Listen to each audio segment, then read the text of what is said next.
So we've had to drive change across, start the initiation of change across 10 countries for one organization's 21 different sites, three different languages and five different time zones.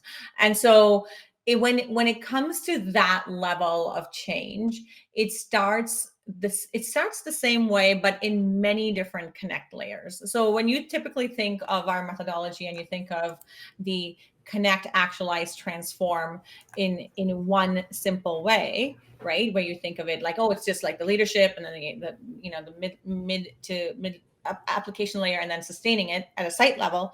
What happens that's different is the connect phase happens over and over and over again at multiple different layers to create the motivation. So we actually have the ability to get people together, and that case study I just finished telling you about, 10 different countries, five different time zones, three different languages, 25 different sites, all getting together to build a common vision of what that change looks like at the onset. So that's just at the very highest level to get the motivation going. So you're encouraging sites to see the art of the possible. And then you look for some early adopters who are raising their hands. In this case, we identified about $100 million of improvement opportunities.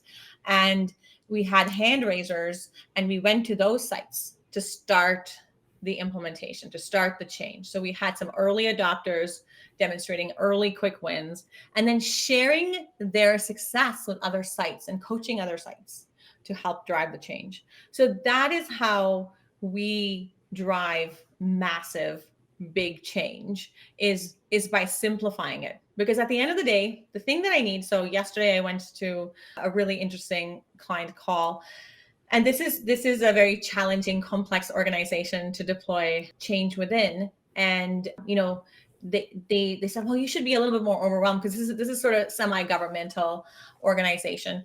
And they said, well, we're very different. It's very complex, and they're right. Like their management structure is very matrix, very surprising.